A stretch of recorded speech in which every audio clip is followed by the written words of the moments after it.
El cielo crepitaba rojo sobre el bosque nacional de los padres. Entre troncos que ardían como antorchas primordiales, un hombre de negro avanzaba, la guitarra pegada al pecho como estandarte y salvación. Sus botas hurgaban brasas que chisporroteaban bajo cada paso. Él no corría para escapar del fuego, sino para contemplar su reflejo en las llamas. Aquella noche de 1000 chispas, Johnny Cash vio consumirse árboles centenarios y cóndores errantes, mientras silbaba una melodía que hablaba de condena y rescate. Nadie sospechaba aún que el incendio era una confesión a gritos, una plegaria torcida en la que el hombre declaraba su intención de arder antes que apagarse. Desde ese instante, su leyenda quedaría soldada al hierro candente de la culpa y la redención, dos fuerzas que lo arrastrarían por sendas de algodón, prisiones, montañas nevadas y estudios de grabación hasta convertirlo en la voz que canta a los condenados. Parte 1. La forja del hombre de negro. 1932 a 1954, Johnny nació un 26 de febrero de 1932 en Kingsland, Arkansas, dentro de una casa levantada con tablones reciclados y remendada con clavos que chirriaban cuando la lluvia azotaba. Su madre Carrie le susurró versículos mientras el bebé lloraba con un timbre áspero que parecía predecir futuras baladas. Su padre Ray, excombatiente, sostenía el orgullo familiar con manos callosas y un ojo siempre atento al campo de algodón. Muy pronto, los Cash se mudaron a Dalles, una colonia agrícola auspiciada por el gobierno, donde los pobres podían aspirar a la propiedad si sembraban cada surco con sudor y esperanza. Allí los amaneceres llegaban con mortajas de neblina y el canto de chicharras que anunciaba largas jornadas de sol implacable. Las bolsas de recolección de algodón colgaban del hombro de Johnny antes de que cumpliera los 6 años. Él dormitaba sobre los surcos cuando el cansancio enseñaba sus colmillos. Sin embargo, la música colaba destellos en aquella rutina de tierra y fibra. Los domingos, su madre pulsaba acordes de gospel en un piano desafinado, y la voz del niño se encendía como lámpara de queroseno. La vida parecía un puente entre la carencia material y la riqueza espiritual. Entonces ocurrió la herida que nunca cicatrizaría. El 4 de mayo de 1944, su hermano Jack sufrió un accidente con una sierra circular en el aserradero local. Jack agonizó 7 días aferrado a la fe, mientras Johnny se retorcía en rezos que mezclaban lágrimas y promesas imposibles. El niño de 12 años aprendió que la muerte no solo roba personas, sino que deja deudas difíciles de saldar. Aquella culpa germinó en su pecho hasta cubrirlo de sombras. Para huir de la pesadumbre, Johnny encontró refugio en una guitarra barata que un vecino le prestaba. Con su madre practicaba progresiones de acordes y canciones de campo. A los 14 años escribió versos en cuadernos manchados de tierra, convencido de que cada palabra podía templar el dolor y transformarlo en fuego creador. Los rumores de ascendencia cherokee se propagaron por la región, alimentados por la mezcla de rasgos familiares y la necesidad de diferenciarse en un lugar donde todas las historias parecían repetirse.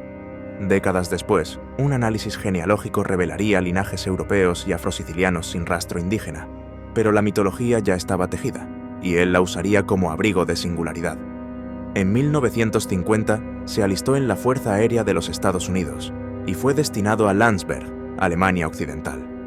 Entre transmisiones de radio que espiaban códigos soviéticos, aprendió que la distancia engorda los recuerdos.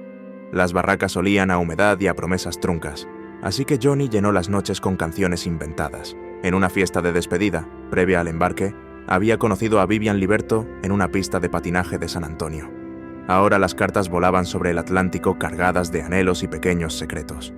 Johnny firmaba como J.R., pues todavía no había decidido su nombre definitivo. La música germinaba en su mente con la misma urgencia con que los trenes cruzaban Europa. Entre guardias nocturnas, escuchaba en la radio a Hank Williams y veía en aquellos lamentos la posibilidad de convertir el dolor propio en arte rotundo. De regreso a los Estados Unidos en 1954, se casó con Vivian y se instaló en Memphis, la ciudad que latía al compás del blues, el soul y la mezcla ardiente de etnias que paría sonidos nuevos cada semana. Johnny trabajó vendiendo electrodomésticos puerta a puerta. Cada timbre que tocaba le recordaba que no había nacido para ofrecer lavadoras, sino canciones. Y así, una mañana de calor pegajoso, empujó la puerta de Sun Records con una guitarra en la mano y el corazón al galope. Pedía audición, pedía un milagro, pedía la oportunidad de demostrar que la pena puede ser melodía si se afina con honestidad. Parte 2. De Sun Records al firmamento, 1950 a 1964. Sam Phillips, dueño del diminuto estudio, recibía decenas de jóvenes ansiosos por grabar. En la primera cita, Johnny interpretó himnos gospel. Phillips negó con suavidad, pues buscaba la electricidad del rockabilly emergente. Johnny sintió el peso de otro rechazo, pero una corazonada le susurró al oído. Regresó con Luther Perkins y Marshall Grant, dos colegas aferrados a guitarras baratas y contrabajos crujientes. Juntos tocaron Cry Cry Cry y Folsom Prison Blues, con el ritmo boom chica boom, golpe de pulgar y chasquido de cuerdas que evocaba locomotoras atravesando llanuras nocturnas. Phillips aceptó grabarles un sencillo. Agosto de 1955 marcó el inicio de un viaje sin retorno. La canción escaló en las radios locales y Johnny se quitó la timidez como quien quema una foto antigua. El éxito se multiplicó en I Walk the Line, juramento de fidelidad que ocultaba el miedo a la tentación. Su voz grave, casi subterránea, mezclaba pulso bíblico y bruma de honky tonk. En los estudios, Cash siempre vestía tonos oscuros. Años más tarde convirtió esa costumbre en declaración pública, explicando que el negro era luto por los presos sin esperanza, los pobres sin techo y los soldados que no habían vuelto. Así nació el Hombre de Negro, un superhéroe teñido de tristeza y rebeldía. En diciembre de 1956, Sun Records fue escenario de un encuentro legendario. Elvis Presley, Jerry Lee Lewis, Carl Perkins y Johnny Cash improvisaron armonías sobre viejos himnos y villancicos. Las cintas magnetofónicas capturaron risas, chascarrillos y chispeantes diálogos sobre la vida en carretera. La prensa bautizaría aquella reunión como el $1 Million Quartet, augurando fortunas que ninguno de ellos aún imaginaba. Con la fama llegaron los moteles de paso, las carreteras inacabables y las píldoras para mantenerse despierto. Johnny dormía mal, Vivian cuidaba a las hijas en casa, los periódicos especulaban sobre romances pasajeros. En el Grand Ole Opry, templo sacrosanto del country, June Carter apareció con un vestido azul que parecía robar luz al escenario. Ella lo miró y, cuentan, supo que aquel sería el amor más complicado de su vida. No era simple química, era colisión tectónica. Johnny luchaba contra su culpa religiosa. June se debatía entre la ética familiar y el latido salvaje del deseo. La industria, por su parte, encasillaba a Cash en estampa de forajido sureño. Cuando decidió grabar Bitter Tears, un álbum dedicado a las injusticias sufridas por los nativos americanos, las radios se negaron a difundirlo. Él respondió enviando cientos de copias con una carta donde retaba a los locutores a escuchar antes de juzgar. La controversia lo aisló de las listas de éxitos, pero consolidó su compromiso social. Las reservas indígenas le agradecieron, y ciertos críticos vieron en el gesto la chispa de un nuevo activismo rural. Durante esta etapa nació Ring of Fire, compuesta por June y Merle Kilgore. Johnny añadió trompetas inspiradas en la música mariachi que había escuchado junto a trabajadores migrantes. El sencillo reventó los rankings y la letra ardiente, una metáfora de pasión que consume, empezó a sonar como profecía. El matrimonio de Cash se tambaleaba entre recaídas y ausencias. Vivian sentía que las canciones dedicadas a ella se habían convertido en epitafios prematuros. Johnny, arrastrado por giras y adicciones, se convertía poco a poco en un extraño que firmaba autógrafos con la mano que un día sostuvo la Biblia familiar. Mientras tanto, Chris Christopherson, un joven cadete convertido en compositor, lanzaba helicópteros sobre el jardín de Cash para entregarle cintas demo. Johnny escuchó Sunday Morning Coming Down y reconoció honestidad brutal. Ese apoyo inicial abriría la puerta a la carrera de Christopherson y cimentaría una amistad que desafiaría convenciones. Parte 3. Entre el fuego y la redención, 1965 a 1988. El 27 de junio de 1965, Johnny conducía su furgoneta por las montañas de California con el cuerpo electrizado de anfetaminas. Reventó un neumático cercano a los padres y el vehículo se incendió. Las llamas devoraron 540 acres, destruyeron nidos de cóndor californiano y provocaron una de las demandas medioambientales más sonadas de la época. Cash declaró ante un juez que no le importaban esos condenados buitres, frase que la prensa inmortalizó como símbolo de desenfreno. Pagó indemnización y vio cómo la opinión pública lo tildaba de pirómano irresponsable. Sin embargo, la culpa hizo lo suyo, y él prometió nunca más subestimar el poder devastador de sus propios demonios. Arrestos menores se acumularon, En El Paso, agentes fronterizos hallaron decenas de pastillas ocultas en la guitarra. En Starkville, Mississippi, lo detuvieron por arrancar flores de la vía pública pasadas las 2 de la mañana. Pasó la noche en una celda minúscula, tarareando melodías a modo de redención improvisada. Años más tarde, transformó esa anécdota en Starkville City Jail, canción que confronta la rigidez de la ley aplicada a los desamparados. En busca de algo que trascendiera, planeó un concierto en la penitenciaría de Folsom. El 14 de enero de 1968, la banda cruzó rejas mientras los presos aullaban de expectación.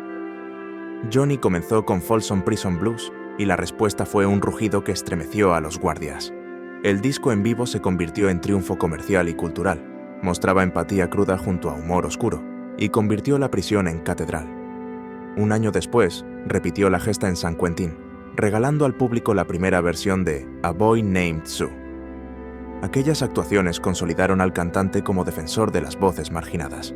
Detrás de bambalinas, Cash conversaba con reclusos sobre el peso de la soledad, convencido de que la música podía agujerear muros más gruesos que cualquier taladro. En la cima de esa ola, ABC le ofreció un espacio semanal.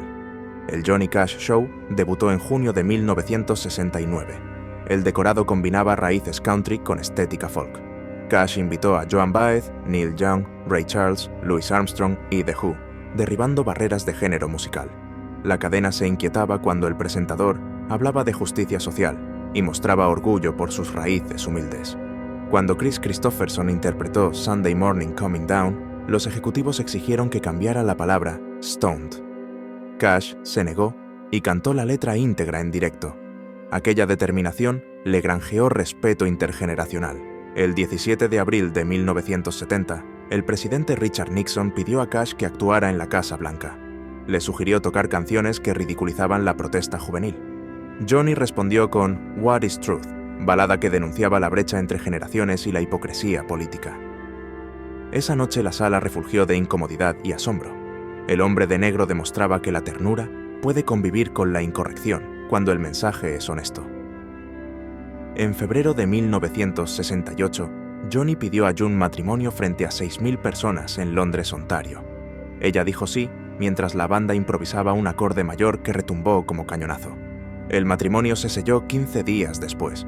El nacimiento de John Carter Cash les dio un nuevo aliento. June se convirtió en ángel guardián y compañera de escenario. Juntos grabaron duetos que mezclaban mística sureña y romanticismo rústico. No obstante, las recaídas siguieron clavándose como espinas. Las clínicas de rehabilitación se alternaban con auditorios repletos. La imagen pública mostraba a un profeta de voz grave, pero los espejos del camerino reflejaban pupilas dilatadas y manos temblorosas. En los 70, la industria del country abrazó la pomposidad de los Rhinestone Cowboys. Las radios preferían estribillos azucarados a baladas oscuras. Cash, ajeno a la moda, luchaba por mantenerse relevante. Aún así, todo concierto se convertía en liturgia. Su voz, más áspera, narraba historias que parecían salmos maldecidos. En su diario comparaba la fama con un pozo sin fondo, donde cada aplauso era piedra nueva que caía sin eco. Pero seguía cantando porque era la única forma de mantener a raya el silencio atroz que le recordó la muerte de Jack. El final de la década trajo colaboraciones inéditas con Bob Dylan. Girl from the North Country, grabada en Nashville Skyline, mostró un Cash acogiendo la fragilidad de Dylan con ternura casi fraterna. Esa fusión abrió puertas al country alternativo y dejó claro que el hombre de negro todavía podía sorprender a quienes creían haberlo decodificado. Parte 4. Legado crepitante. 1989 a 2003 y más allá, al borde de los 60 años y con la voz erosionada, Johnny Cash parecía reliquia venerable. Graba discos respetables pero sin chispa.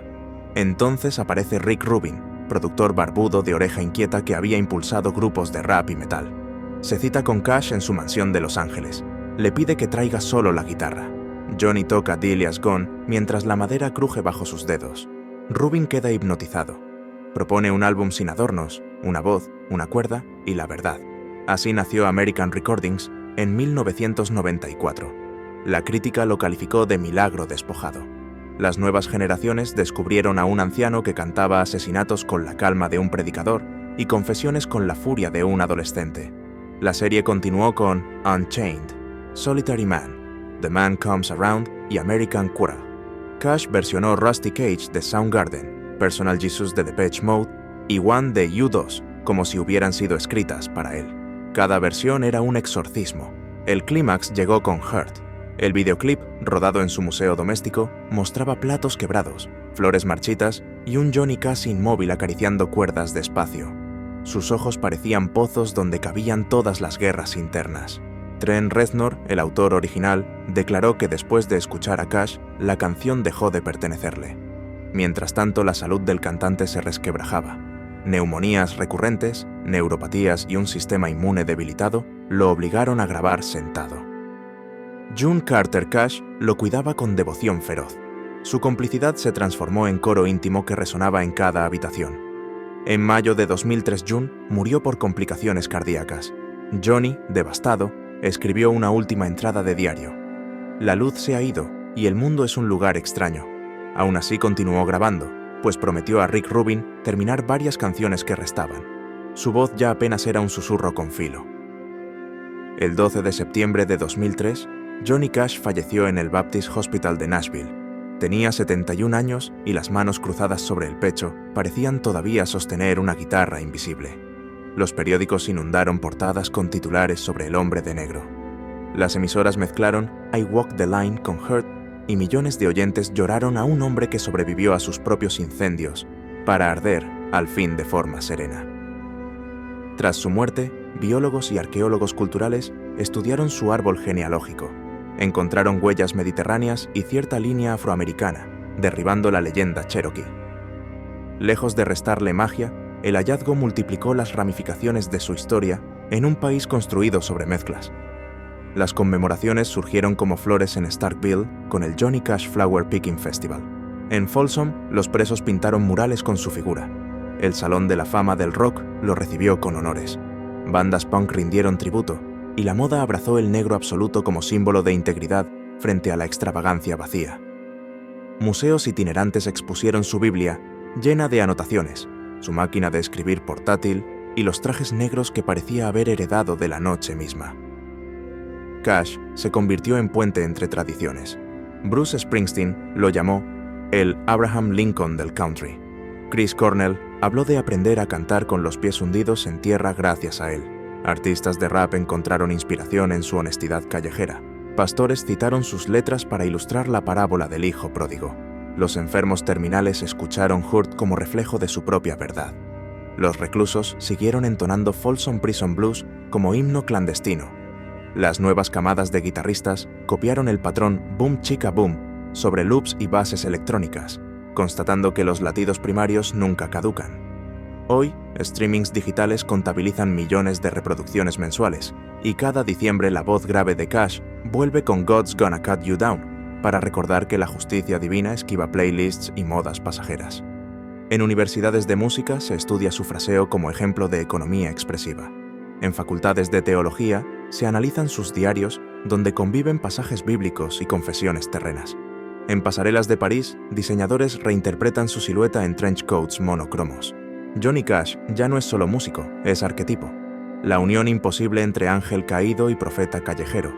Johnny Cash quemó bosques y también iluminó cárceles, rompió compromisos y a la vez sostuvo a quienes ya no creían en promesas.